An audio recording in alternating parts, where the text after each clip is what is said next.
নমস্কার বন্ধুরা, চৈত্র মাস নামটা শুনতেই যেন একটা আলাদা অনুভূতি হয়, তাই না? পুরনো বছরের শেষ, নতুন বছরের শুরু, আর এই সময়টাই নাকি সবচেয়ে স্পর্শকতা শরীরের জন্য, মনের জন্য আর আমাদের ভাগ্যের জন্য। আমাদের বড়রা বলতেন চৈত্র মাসে সাবধানে থাকবি আর খাওয়া দাওয়ারও সময় নিয়ম মানবি, কিন্তু আমরা সেটার কোনো গুরুত্বই দিই না। আজকের এই ভিডিওটিতে আমি আপনাদের এমন একটা বিষয় বলবো যেটা হয়তো আপনি আর কোনোদিনও শুনছেনই না, কিন্তু জানেন না এটাই আপনার জীবনে ছোট ছোট সমস্যার কারণ হয়ে দাঁড়াচ্ছে। ভাবুন তো, হঠাৎ শরীর খারাপ হচ্ছে, মনে অশান্তি, কোনো কাজে ঠিক মতো হচ্ছে না।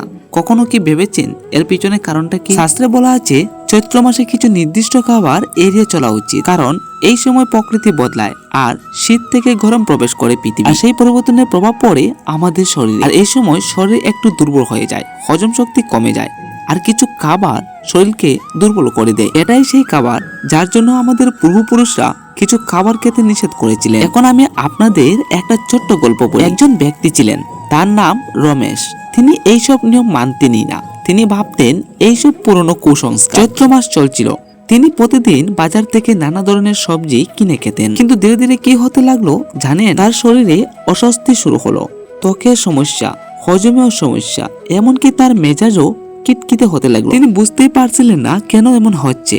একদিন তার বাড়ির এক বৃদ্ধ ব্যক্তি তাকে বললেন, তুমি কি চৈত্র মাসে কিছু নিষিদ্ধ খাবার খাচ্ছ? বৃদ্ধের মুখে এই কথাটি শুনে রমেশ হাসিয়ে উড়িয়ে দিলেন, কিন্তু পরে যখন তিনি খেয়াল করলেন তার খাওয়ার তালিকায় এমন কিছু সবজি আছে যেগুলো হয়তো এই মাসে খাওয়া একদমই নিষেধ, তখন তিনি ধীরে ধীরে সেগুলো খাওয়া বন্ধ করে দিলেন। আর সবচেয়ে অবাক করা বিষয় হলো কিছুদিনের মধ্যেই তার শরীর আবার স্বাভাবিক হয়ে গেল। বন্ধুরা, এই গল্পটা শুধু গল্প নয়, এর মধ্যে একটা বড় শিক্ষা লুকিয়ে আছে। এখন আপনি হয়তো ভাবছেন সেই সবজিগুলো কি, তাহলে আমি আপনাকে এক্ষুনি বলছি। চৈত্র মাসে সবচেয়ে বেশি এড়িয়ে চলতে হয় বেগুন। হ্যাঁ বন্ধুরা, আমরা অনেকেই প্রতিদিনই খাই, কিন্তু এই সময় এটা শরীরে তাপ বাড়ায়, অ্যালার্জিও তৈরি করতে পারে, আর অনেকের ক্ষেত্রে ত্বকের সমস্যা বাড়িয়ে দিতে পারে। তারপর আসে পালং শাক। শুনতে অবাক লাগলেও এই সময় পালং শাক শরীরের জন্য তেমন উপকারী নয়। এটা কফ বাড়াতে পারে, হজমের সমস্যা করতে পারে, আর শরীরকে আরো দুর্বল করে দিতে পারে। আর তৃতীয় যে সবজিটা সেটা হলো কচু বা কচুরলতি। এই খাবারটা অনেকেরই প্রিয়, কিন্তু চৈত্র মাসে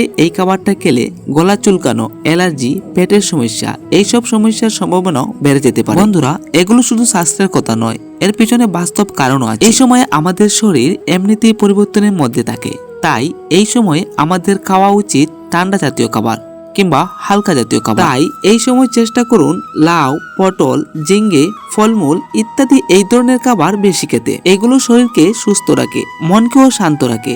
শেষে একটা কথা বলি, আমরা অনেক সময় পুরনো নিয়মগুলিকে অবহেলা করি, কিন্তু মনে রাখবেন এই নিয়মগুলো তৈরি হয়েছে আমাদের ভালোর জন্য। তাই অন্ধভাবে না হলেও একটু সচেতন হয়ে চলা সব সময় ভালো। বন্ধুরা, আপনি যদি এই ভিডিওটির থেকে নতুন কিছু শিখে থাকেন তাহলে একটা লাইক দিন এবং কমেন্ট করে জানান আপনি কি এই নিয়মগুলো মানেন। আর এমনই উপকারী ও ধর্মীয় ভিডিও পেতে চ্যানেলটিকে সাবস্ক্রাইব করতে ভুলবেন না কিন্তু। তাই ভিডিওটি শেষ পর্যন্ত দেখার জন্য আপনাকে অসংখ্য ধন্যবাদ।